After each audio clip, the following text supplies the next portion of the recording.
Hello guys, welcome to Learn Easy. Today we are going to read NCERT Class 7 के lesson 5 the crowded train के बारे में। इसमें three question हमसे पूछे गए हैं। फर्स्ट क्वेश्चन है, have you ever travelled by train? क्या आपने कभी ट्रेन के द्वारा ट्रैवल किया है, यात्रा की है? सेकंड क्वेश्चन है, have you ever bot A ticket yourself? क्या आपने अपने आप से कभी टिकट खरीदी है? एंड थर्ड क्वेश्चन है कि what happens if someone travels without a ticket? क्या होता है यदि एक यात्री विदाउट टिकट के बिना यात्रा करता है? तो इन सब चीज़ों के बारे में हम इस लेसन में पढ़ेंगे। Vinod finished his work at the office and bought a few things to take back to Indore. Vinod ने finished his work at the office में अपना काम ख़त्म करता है और बॉट ए फ्यू थिंग्स और कुछ चीज़ें खरीदता है to take back to Indore वापस आने के लिए। He had come on an official visit to Bhopal in the morning. वह भोपाल में एक ऑफिशियल ऑफिस से संबंधित कार्य करने के लिए आया था and planned to reach home by night, और योजना की थी कि शाम तक रात तक वह वापस आ जाएगा।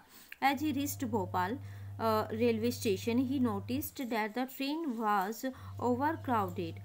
तो जैसे ही वो भोपाल रेलवे स्टेशन पर पहुंचा तो ही उसने नोटिस किया, उसने देखा that the train was over crowded मतलब बहुत ज़्यादा लोगों से भरी हुई थी। And it would be impossible for him to travel by second class. तो और उसने इम्पॉसिबल समझा, संभव सा लगा उसे कि वो सेकेंड क्लास में बैठकर वापस जा सकता है। He had no time either to change his travel plans or to buy a new ticket. उसके पास टाइम नहीं था कि वो अपनी यात्रा करने के प्लान को चेंज करे या फिर एक नई टिकट खरीद सके। He noticed, उसने नोटिस किया that there were some vacant seats in the AC coaches. उसने यह नोटिस किया कि AC कोचेज, जो AC के कोच हैं, डब्बे हैं, उनमें कुछ सीटें वैकेंट खाली पड़ी हैं।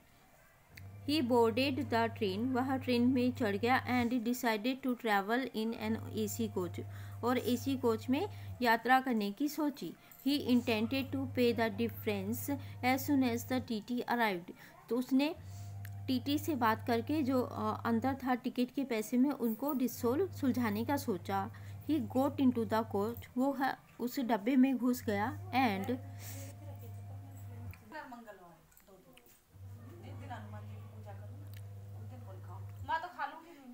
And set down on one of the two vacant सीटों, जो दो खाली सीटें थी उनमें से एक पर बैठ गया।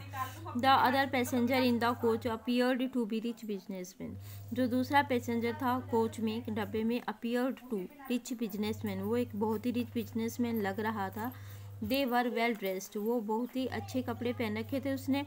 Just as the train was about to start, जैसे ही ट्रेन चलने के लिए स्टार्ट हुई, a poorly dressed young man with a worn out suitcase jumped in and sat down. तो एक ही जवान लड़का जिसने कि बहुत ही गरीब जैसे कपड़े पहन रखे थे एंड worn out सूटकेस, और जिसका सूटकेस भी काफ़ी फटा हुआ सा लग रहा था, jumped in मतलब अंदर घुसा एंड sat down बैठ गया। He looked as if he had no job, ऐसा लग रहा था देखने से जैसे कि उसके पास कोई जॉब नहीं है। The young man's coat was tight, young man का जो कोट था वो टाइट था, and short at the back, और पीछे से छोटा भी था। He seemed to be a little out of place with all the rich people as co-passengers around him. He seemed to be a little out of space with all the rich people, मतलब वो rich people से काफ़ी दूर लग रहा था, काफ़ी कमी में लग रहा था। एज को पैसेंजर अराउंड हिम, जैसे ही वो जो दूसरे को पैसेंजर थे, उसके साथी थे, सहयात्री थे, उसके पास पहुंचे। Some of them started whispering while others felt uncomfortable due to his presence. तो उसकी उपस्थिति के कारण कुछ ने तो विस्परिंग मीन्स फुसफुसाना चालू कर दिया, जबकि दूसरे जो पैसेंजर थे उन्होंने अनकम्फर्टेबल सा महसूस किया। Two of the passengers stopped reading newspaper, उनमें से 2 पैसेंजर्स ने स्टॉप्ड रीडिंग, पढ़ना, न्यूज़पेपर को पढ़ना बंद कर दिया, and looked up and down at the young man, और यंग मैन को ऊपर से नीचे तक देखा, and then started reading again, और फिर से पढ़ना चालू कर दिया। Vinod was surprise to see such a man in an AC coach. Vinod ऐसे आदमी को AC के कोच में देखकर बहुत ही सरप्राइज था, हैरान था। ही recalled how crowded the train was. उसने फिर से याद किया कि ट्रेन में कैसे क्राउडेड था, मतलब कैसे भीड़ खचाखच भरी हुई थी। But he wondered if the young man would be able to pay the fare for the AC coaches. उसे हैरानी थी कि क्या सच में यह यंग मैन AC का किराया देने में काबिल होगा। तो Vinod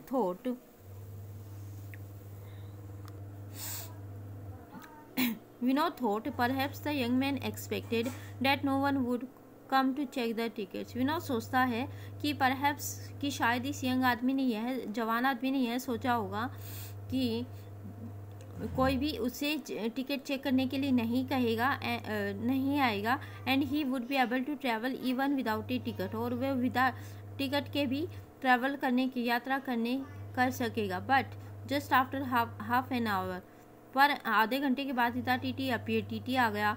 Vinod held out to the ticket. विनोद ने क्या किया, अपने टिकट को निकाला, एंड द टिकट लिया, and the money to pay the difference, और मनी निकाला जो डिफरेंस था उसको पे करने के लिए। The young man sat still. जो यंग मैन था, नवयुवक था, वो अभी भी आराम से बैठा था। Had he no ticket settled. क्या सचमुच उसके पास कोई टिकट नहीं थी। Vinod wondered why he was so calm. Vinod wandered था, हैरान था कि वह इतना काम, शांत कैसे था। Is he not afraid of the law. क्या उसे कानून का कोई डर नहीं था। विल ही पे the penalty for travelling without a ticket. क्या वो एक टिकट के बिना ही पेनल्टी, जो उसको जुर्माना लगेगा यात्रा करने के लिए, क्या उसको पे कर सकेगा। The TTE moved towards him. जो TTE था वो उसकी तरफ बढ़ा, and he showed the ticket very calmly, और उसने बहुत ही शांति से अपना टिकट जो है उसको TT को दिखा दिया। He had a valid ticket for travelling in the AC coaches. तो उसके पास AC कोच में ट्रैवल करने के लिए एक वैलिड टिकट भी था। जज अ फ्लावर और a butterfly bye it's appearance but not a human beings. कि एक फ्लावर को या फिर एक बटरफ्लाई को इसके अपीयरेंस जो दिखता है उससे तुम जज कर सकते हो या करना चाहिए, but not a human beings, परंतु एक ह्यूमन बींग्स को, एक मनुष्य को नहीं करना चाहिए उसके कपड़ों से।